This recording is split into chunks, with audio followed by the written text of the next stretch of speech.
Hello everyone, welcome to Prakshi classes.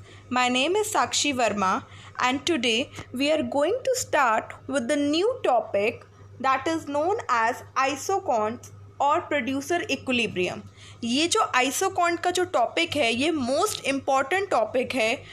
आप चाहे business economics first year के students हैं या चाहे आप एमकॉम में मैनेजरियल इकोनॉमिक्स ले रहे हैं जो आपकी फ़र्स्ट ईयर में आती है, या अगर आप नेट के एग्ज़ाम की तैयारी कर रहे हैं, चाहे आप कॉमर्स बैकग्राउंड से हैं चाहे आप मैनेजमेंट बैकग्राउंड से हैं, ये सारा जो कंसेप्ट है इन सारी फील्ड्स में आपको बहुत हेल्पफुल करता है। ठीक है, और ये जो टॉपिक है ये टॉपिक आपको तब ज़्यादा अच्छे से समझ आता है अगर आपने इंडिफरेंस कर्व की सारी वीडियोस को समझा होगा। एक्चुअली ये कहानी है क्या, जो हम इंडिफरेंस कर्व पढ़ते हैं उसी का एक्सटेंशन वर्जन है आइसोकॉन्ट या प्रोड्यूसर इक्विलिब्रियम। अभी समझाऊंगी कैसे। ठीक है, अगर आपको वो समझ आ गया ना कंज्यूमर इक्विलिब्रियम इंडिफरेंस कर्व से, तो ये आपको आराम से एक दिन में समझ आ जाएगा पूरा टॉपिक है क्या। क्योंकि मैंने अभी क्या बताया कि वो एक उसका एक्स्ट्रा वर्जन है, राइट। दैट मीन्स अगर वो समझ आ गया दैट मीन्स आप ये समझ लो कि वो बेस है। अगर बेस आपका प्रिपेयर्ड है ना तो आप उसके ऊपर आगे की कहानी अपने आप प्रिपेयर कर लोगे। ठीक है, सो आई होप, मैं यही एक्सपेक्ट करूँगी कि आप पहले इंडिफरेंस कर्व का कंसेप्ट समझ लो। अगर आपको इंडिफरेंस कर्व समझना है तो मैं अपनी वीडियोस प्रोवाइड कर दूंगी आपको इसी यूट्यूब चैनल पे। ठीक है, तो आप प्लीज़ पहले उसे देख लीजिएगा, फिर आप आइसोकॉन्ट पे मूव ऑन कर लीजिएगा। ठीक है, ये जो कंसेप्ट है ये हमारे बिजनेस इकोनॉमिक्स में आता है, ये मैं ऑलरेडी बता चुकी हूँ। आज हम इसको स्टार्ट कर रहे हैं तो ये हमारा लेसन नंबर 1 होगा। इसको हम पूरे को कंटिन्यू करेंगे, इस पूरे चैप्टर को, जिससे आपको कंसेप्ट बहुत ईजीली समझ आ जाए।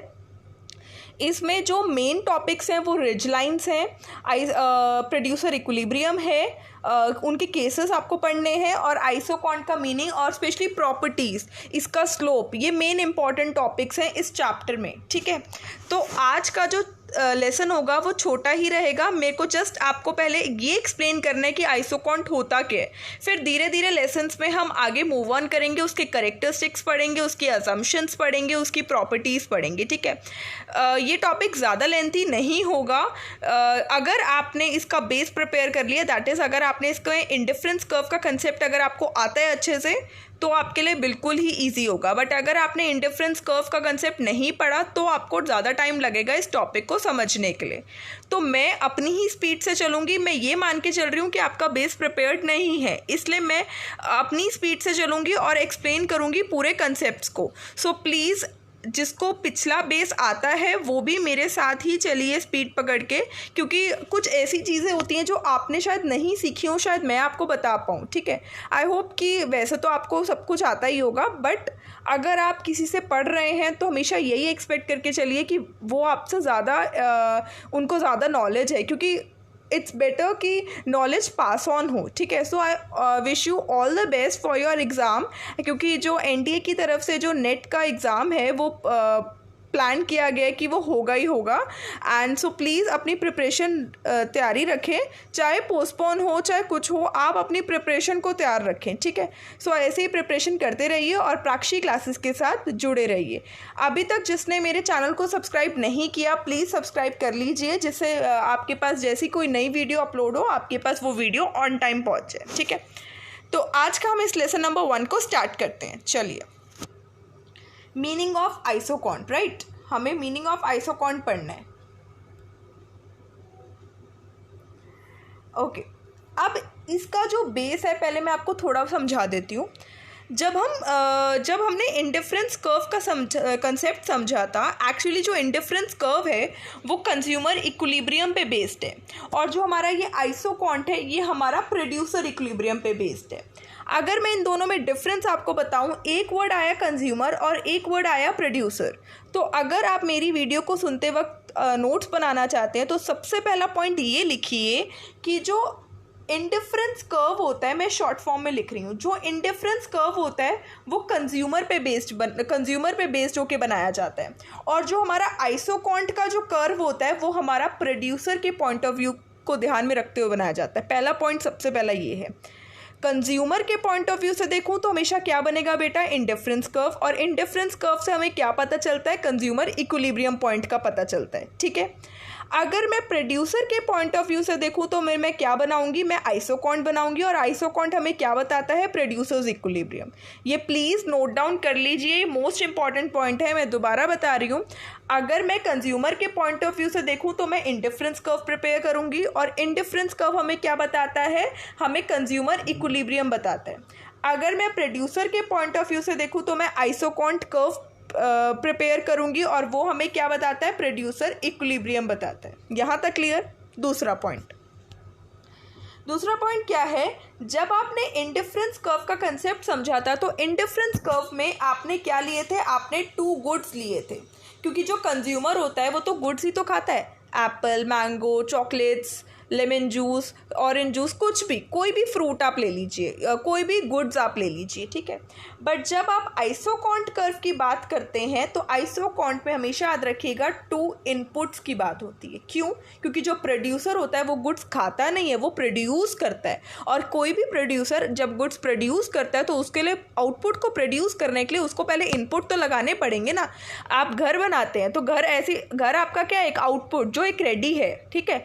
अब घर को बनाने के लिए पहले आप उसमें चीज़ें लगाएंगे तभी तो वो घर प्रिपेयर्ड होगा ना। तो वैसे ही जैसे घर को बनाने के लिए आपको ब्रिक्स चाहिए, आपको सीमेंट चाहिए, आपको लेबर चाहिए, तो ये सब चीज़ें अगर यूज़ होंगी तभी जाके तो एक रेडीमेड आउटपुट प्रिपेयर होगा। तो वैसे ही प्रोड्यूसर को आउटपुट को प्रिपेयर करने के लिए उसको इनपुट्स की ज़रूरत होती है। तो जब हम इंडिफरेंस कर्व पढ़ते हैं तो हम क्या यूज़ करते हैं, 2 गुड्स का कंसेप्ट यूज़ करते हैं, और जब हम आइसोकॉन्ट का कंसेप्ट यूज़ करते हैं तो हम 2 इनपुट्स की बात करते हैं। यहाँ तक क्लियर? पक्का? ओके। आपने जब इंडिफरेंस कर्व का कंसेप्ट पढ़ा था तो आपका मेन फोकस किस पे था बेटा, सेटिस्फैक्शन पे, कि कंज्यूमर की जो सेटिस्फैक्शन है वो उसके इंडिफरेंस कर्व पे सेम रहती है। हमने इंडिफरेंस कर्व ऐसे बनाया था तो इस पॉइंट पे, इस पॉइंट पे, इस पॉइंट पे, इस पॉइंट पे सेटिस्फैक्शन क्या रहती है, सेम रहती है। मैं आपको दोबारा बताती हूँ, जिनको इंडिफरेंस कर्व का कंसेप्ट नहीं पता, हम ये बनाते हैं, ये एक्स एक्सिस होता है, ये वाई एक्सिस होता है, ठीक है। एक्स एक्सिस पे आप अपना एक गुड ले लो, एप्पल ले लो, और वाई एक्सिस पे आप अपना दूसरा गुड ले लो, मैंगो ले लो, ठीक है। आप क्या बनाते हैं, आप इंडिफरेंस कर्व बनाते हैं, जैसे आपका डाउनवर्ड स्लोप होता है, डाउनवर्ड मतलब ऊपर से नीचे आता हुआ, ठीक है, और ये यू शेप्ड होता है, इसको बोलते हैं कन्वेक्स शेप। कन्वेक्स शेप का मतलब होता है ये आपका सी शेप का बनता है और बाहर की तरफ बनता है, ठीक है। ओके, अब दूसरी बात क्या थी कि ये जो बनाया हमने, ये किसको यूज़ करके बनाया है, 2 गुड्स को यूज़ करके बनाया, एप्पल एंड मैंगो को, राइट। और ये एक्चुअल में कर्व दिखा क्या रहा है, एक्चुअल में कर्व ये दिखा रहा है कि कंज्यूमर जो है, कंज्यूमर की बात ही तो होती है इंडिफरेंस कर्व में, कि जो कंज्यूमर है वो सेटिस्फाइड है, जो भी मैं पॉइंट्स बनाऊंगी उसकी जो कंज्यूमर की सेटिस्फैक्शन है वो सेम है, ये बताता है, ठीक है, और मैक्सिमम सेटिस्फैक्शन को डिनोट करता है। सिमिलरली जो हमारा आइसोकॉन्ट होता है, ये बस मैं आज ब्रीफ में समझा रही हूँ, मैं पूरा आपको थ्योरी में, रिटर्न में आपको पूरा एक्सप्लेन करूँगी, डोंट वरी, आज सिर्फ इंट्रोडक्शन क्लियर करा रही हूँ।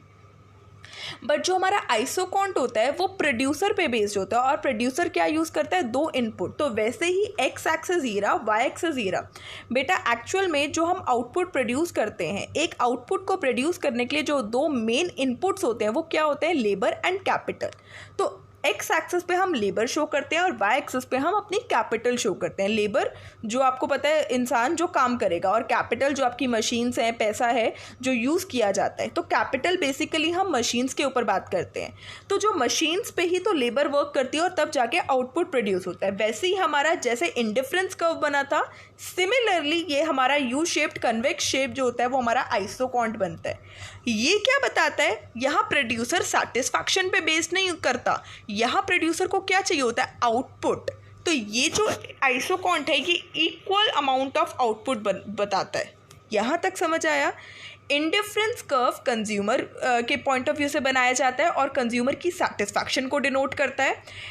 आइसोकॉन्ट जो होता है वो प्रोड्यूसर के पॉइंट ऑफ व्यू से बनाया जाता है और वो किसको डिनोट करता है, प्रोड्यूसर के आउटपुट के लेवल को। यहाँ तक कंसेप्ट क्लियर हुआ कि आइसोकॉन्ट और इंडिफरेंस कर्व दोनों सिमिलर क्यों थे, मैं क्यों बोल रही थी कि इंडिफरेंस कर्व एक बेस है और आइसोकॉन्ट उसके ऊपर बनाया जाता है, मतलब उसके ऊपर कहानी स्टार्ट होती है। वो इसलिए था कि जो इंडिफरेंस कर्व की कहानी है वो कंज्यूमर है बस, और आइसोकॉन्ट की कहानी प्रोड्यूसर से है बस, और कोई डिफरेंस नहीं है। जो चीज़ें आपने वहाँ पढ़ी वही सेम चीज़ें हम यहाँ पढ़ेंगे, बस डिफरेंस क्या है कि वहाँ दो गुड्स की बात हो रही थी और सेटिस्फैक्शन की बात हो रही थी, यहाँ दो इनपुट्स की बात हो रही है और आउटपुट की बात हो रही है। क्लियर हुआ? ओके, तो ये जस्ट एक इंट्रोडक्शन थी। अब आप मेन कंसेप्ट पे आइए। द टर्म आइसोकॉन्ट और आइसो प्रोडक्ट, आप आइसोकॉन्ट भी बोल सकते हो और आइसो प्रोडक्ट भी बोल सकते हो, तो कंफ्यूज मत होइएगा। Is composed of 2 words. Isoquant में भी 2 वर्ड्स हैं और आइसो प्रोडक्ट में भी 2 वर्ड्स हैं। इन 2 वर्ड्स का मतलब क्या है? एक है हमारे पास आइसो और एक है हमारे पास कॉन्ट। आइसो का मतलब होता है हमेशा इक्वल, और कॉन्ट का मतलब होता है क्वांटिटी, या प्रोडक्ट का मतलब होता है आउटपुट। दैट मीन्स जो हमारा आइसोकॉन्ट होता है, मैंने क्या बताया, आइसोकॉन्ट किस पे फोकस करता है? इक्वल क्वांटिटी ऑफ आउटपुट पे, ठीक है। Thus it means equal quantity और equal product. Different factors are needed to produce a good. एक आउटपुट को बनाने के लिए डिफरेंट फैक्टर्स चाहिए होते हैं, और वो बेसिकली जो फैक्टर्स पे हम बात करते हैं वो कौन से फैक्टर्स होते हैं? Labour and capital are being required to produce the output. These factors may be substituted for one another. Substituted का मतलब होता है कि एक की जगह दूसरा यूज़ किया जा सकता है। जैसे कैपिटल को कम करके हम लेबर ज़्यादा यूज़ कर सकते हैं। ये नहीं बोला कहीं पर भी कि लेबर हटाकर कैपिटल ही यूज़ कर लो, ऐसा कहीं पर भी नहीं बोला जाएगा। ये हमेशा याद रखना कि कभी भी labour and capital perfect substitutes नहीं होते, क्योंकि लेबर भी चाहिए और कैपिटल भी चाहिए। लेबर हटाकर पूरा लेबर की जगह सिर्फ कैपिटल यूज़ करो, ऐसा नहीं होगा, और कैपिटल की जगह सिर्फ लेबर को यूज करो, ऐसा भी पॉसिबल नहीं हो पाता।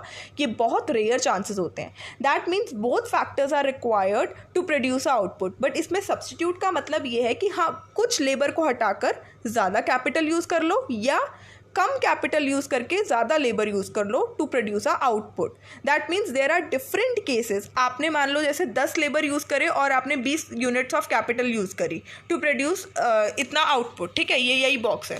हो सकता है आपने 20 अमाउंट ऑफ लेबर यूज करे but 10 amount of capital use करी। दैट मीन्स आपने लेबर ज़्यादा कर दिया, कैपिटल कम कर दी to produce this amount of output only. Output हमेशा क्या रहेगा? इक्वल रहेगा, क्योंकि आइसोकॉन्ट का मतलब होता है इक्वल क्वांटिटी या equal output. But different factors will be combined, different portion of factors will be combined to produce the equal output. Equal output को produce करने के लिए अलग अलग portions जो हैं लेबर और कैपिटल के, वो यूज़ किए जाएंगे। कभी लेबर ज़्यादा हो रहा है और कभी कैपिटल कम हो रही है। A given quantity or output may be produced with different combinations of factors. जैसे इंडिफरेंस कर्व में आप क्या करते थे? एक बार एक्स एक्सिस पे जो आप बनाते थे, जो भी आपने एक्स एक्सिस पे गुड लिया और जो भी आपने वाई एक्सिस पे गुड लिया, आप एक्स एक्सिस के गुड की अमाउंट को हमेशा बढ़ाते थे और वाई एक्सिस के अमाउंट के गुड को हमेशा कम करते थे। वैसे ही सिमिलरली अगर आप लेबर की अमाउंट को बढ़ा रहे हो तो आपको कैपिटल की अमाउंट को कम करना पड़ेगा। क्यों? क्योंकि दोनों फैक्टर्स क्या है? सब्स्टिट्यूट है। मैंने अभी क्या बताया? दोनों फैक्टर्स को लगाकर आप equal amount of output produce करते हो। अब आप थोड़ा सा दिमाग लगाओ। अगर आप लेबर 5 यूनिट्स लगा रहे हो, ठीक है, और 2 यूनिट्स कैपिटल लगा रहे हो, तो आप जाके 100 वॉचेस प्रिपेयर कर लेते हो। जस्ट एक एग्जांपल, ठीक है। मैं कह रही हूँ आप 10 लेबर यूज़ करो और 5 यूनिट्स ऑफ कैपिटल यूज़ करो, तो क्या तब भी आप 100 वॉचेस ही बना पाओगे? नहीं, इस बार लेबर भी बढ़ा दिया आपने और मशीन्स भी बढ़ा दिया आपने, तो प्रोडक्शन ज़्यादा होगी, और प्रोडक्शन ज़्यादा होगी तो इसका मतलब इक्वल आउटपुट तो प्रोड्यूस हुआ ही नहीं, ठीक है। या मैंने आपको बोल दिया, मैं आपको लिख कर बता देती हूँ, आपको थोड़ा सा कैसे कंफ्यूज हो जाएगा। मैंने बोला कि आप 5 लेबर यूज़ कर रहे हो और 2 अमाउंट ऑफ कैपिटल यूज़ कर रहे हो, तो जाके 100 यूनिट्स ऑफ वॉचेस बनती हैं, ठीक है। मैंने बोला आप लेबर को 10 कर दो और 5 अमाउंट ऑफ कैपिटल यूज़ कर दो, तो क्या तब भी आप 100 वॉचेस ही बना पाओगे? नहीं, आप ज़्यादा वॉचेस बनाओगे, क्योंकि ज़्यादा लेबर है आपके पास और ज़्यादा मशीन्स भी हैं काम करने को। इसका मतलब आप 100 यूनिट्स ऑफ आउटपुट नहीं, आप ज़्यादा यूनिट्स ऑफ आउटपुट प्रोड्यूस कर पाओगे। और ये केस इसलिए पॉसिबल नहीं है क्योंकि आइसोकॉन्ट क्या बताता है कि हमेशा आपको इक्वल आउटपुट प्रोड्यूस करना है ना। अब वैसे ही यहाँ पे तो इक्वल आउटपुट प्रोड्यूस हुआ ही नहीं, तो इसका मतलब वो आइसोकॉन्ट नहीं है। मैं अगर आपको कह रही हूँ आप 10 लेबर कर दो और आप एक ही कैपिटल करो, तो इसका मतलब यहाँ लेबर उतना है बट लेबर यहाँ डबल हो गया, बट कैपिटल भी तो कम हुई है। लेबर डबल हुआ पर कैपिटल कम हुई, तो यहाँ पर आप equal amount of output he produce करोगे। ये हमेशा याद रखना, सब्सटीट्यूट अगर हो रहा है तो हमेशा equal amount of output he produce किया जाएगा। अगर सब्सटीट्यूट नहीं हो रहा तो हमेशा आउटपुट या तो कम होगा या ज़्यादा। देखो यहाँ पे लेबर भी बढ़ा और कैपिटल भी बढ़ी, तो कोई चीज़ सब्सटीट्यूट तो हो ही नहीं। सब्सटीट्यूट का मतलब होता है एक चीज़ बढ़ रही है और दूसरी चीज़ कम हो रही है। इसका मतलब लेबर को बढ़ाने के लिए मैंने अपनी कैपिटल को छोड़ा, सब्सटीट्यूट किया। जहाँ पर भी सब्सटीट्यूट होंगे इनपुट्स, वहीं पर आपका आउटपुट इक्वल अमाउंट पे रहेगा। जहाँ भी आपके इनपुट सब्सटीट्यूट नहीं होंगे, या तो दोनों आप छोड़ रहे हो या दोनों आप बढ़ा रहे हो, वहाँ पे आउटपुट या तो बढ़ेगा या घटेगा। यहाँ तक कंसेप्ट क्लियर हुआ। तो डिफरेंट कॉम्बिनेशंस बनाए जाएंगे फैक्टर्स के to produce a same amount of output. Isoquant curves are also known as equal product और आइसो प्रोडक्ट और प्रोडक्शन इंडिफरेंस कर्व। देखो आइसोकॉन्ट के जो कर्व्स होते हैं उनको इक्वल प्रोडक्ट, क्योंकि इक्वल आउटपुट की बात होती है, या आइसो प्रोडक्ट बोला जाता है, या प्रोडक्शन इंडिफरेंस कर्व्स। अगर मैं कंजम्पशन इंडिफरेंस कर्व की बात करूँ तो कंज्यूमर वाले इंडिफरेंस कर्व्स हो गए, बट यहाँ पे मैं इंडिफरेंस कर्व प्रोडक्शन वाले की बात कर रही हूँ, तो इसका मतलब मैं आइसोकॉन्ट की बात कर रही हूँ। Since it is an extension of indifference curve analysis from the theory of consumption to the theory of production. जब हम theory of consumption की बात करते हैं तो हम indifference curves की बात करते हैं, बट यहाँ पे indifference curve जो analysis है कहाँ पे आते हैं? theory of consumption से। यहाँ पे jump हो रहे हैं किसमें? theory of production, तो फिर वो production indifference curves बन जाते हैं। हम जब भी इंडिफरेंस कर्व की बात करेंगे तो हम किसकी बात कर रहे हैं? हम कंज्यूमर के पॉइंट ऑफ व्यू से बात कर रहे हैं। बट जब हम इंडिफरेंस कर्व्स को थ्योरी ऑफ प्रोडक्शन में अप्रूव कर देते हैं या थ्योरी ऑफ प्रोडक्शन में ले आते हैं तो हम किसकी बात कर रहे हैं? आइसोकॉन्ट की बात कर रहे हैं। यहाँ तक कंसेप्ट क्लियर हुआ? ओके, आगे बढ़ते हैं। दस आइसो प्रोडक्ट और isoquant curve is that curve which shows the different combinations of two factors yielding the same total product। Iso product बोलो या आइसोकॉन्ट कर्व बोलो, वो ऐसा कर्व होता है जिसमें दो आप इनपुट्स दिखाते हैं जो इक्वल अमाउंट ऑफ आउटपुट को ही प्रोड्यूस कर रहे हैं, और जो दो इनपुट्स आप दिखा रहे हैं उनके कॉम्बिनेशंस आप बनाते हैं। कभी आप लेबर को ज़्यादा कर रहे हैं और कभी आप कैपिटल को कम कर रहे हैं, तो जो कॉम्बिनेशंस प्रिपेयर किए जाएंगे वो कॉम्बिनेशंस ऐसे प्रिपेयर किए जाएंगे कि वो हमेशा सेम अमाउंट ऑफ आउटपुट दें। और जब हम इनको कर्व पे शो करेंगे तो वो कर्व कौन सा कहलाएगा? Isoquant curve. Like indifference curve, isoquant curve are also slope downward. यही बताया था ना, जब मैंने इंडिफरेंस कर्व बनाया था ऐसे बनाया था, वैसे ही आइसोकॉन्ट कर्व भी मैंने ऐसे ही बनाया। दैट मीन्स स्लोप डाउनवर्ड, ऊपर से नीचे आता हुआ, इसको बोलते हैं स्लोप डाउनवर्ड। और ये लेफ्ट टू राइट होता है। ये भी हमारा इंडिफरेंस कर्व है, ये हमारा आइसोकॉन्ट कर्व है। जो आइसोकॉन्ट कर्व का स्लोप होता है वो किससे दिखाया जाता है? MRTS से। ये सबसे मोस्ट इंपॉर्टेंट पॉइंट है, प्लीज़ अंडरलाइन कर लेना अपने पॉइंट्स में कि जो स्लोप होता है आइसोकॉन्ट कर्व का वो क्या होता है? MRTS, marginal rate of technical substitution. जबकि जो इंडिफरेंस कर्व का स्लोप होता है वो क्या होता है? MRS, marginal rate of substitution. मैं दोबारा बोल रही हूँ, इंडिफरेंस कर्व का जो स्लोप होता है वो होता है MRS, marginal rate of substitution. Meaning उसका भी बताऊंगी, आराम से टेंशन मत लेना, सिर्फ अभी ये इंट्रोडक्शन क्लास है, डोंट वरी, मैं सब एक्सप्लेन करूंगी दोबारा। और जो आइसोकॉन्ट कर्व का स्लोप होता है वो होता है MRTS। इसका मीनिंग मैं आपको नेक्स्ट लेक्चर में कराऊंगी। Iso product curve shows the different input combination that will produce a given output. ये किसने बोला है? सैमुएल्सन ने बोला है कि जो आइसोकॉन्ट कर्व होता है वो एक ऐसा कर्व होता है जिस पे डिफरेंट कॉम्बिनेशंस बनाए जाते हैं इनपुट्स के, जो क्या देंगे? यील्ड, मतलब देते हैं, yielding a given output. Given output means equal amount of output. तो इस लेक्चर में आपको क्या याद रखना है कि आइसोकॉन्ट कर्व एक ऐसा कर्व होता है जो different combinations of inputs prepare करता है to give a same amount of output, क्योंकि आइसोकॉन्ट का मतलब होता है इक्वल अमाउंट ऑफ आउटपुट या equal product.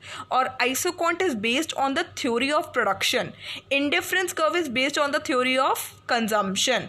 Isoquant is prepared on the basis of producers. Producer के पॉइंट ऑफ व्यू से बनाया जाता है ये सारी चीज़ें। और slope of isoquant curve is MRTS, marginal rate of technical substitution. आज इस लेक्चर में मैंने आपको सिर्फ यही एक्सप्लेन किया है, ठीक है? आई होप ये आपको समझ ज़रूर आया होगा।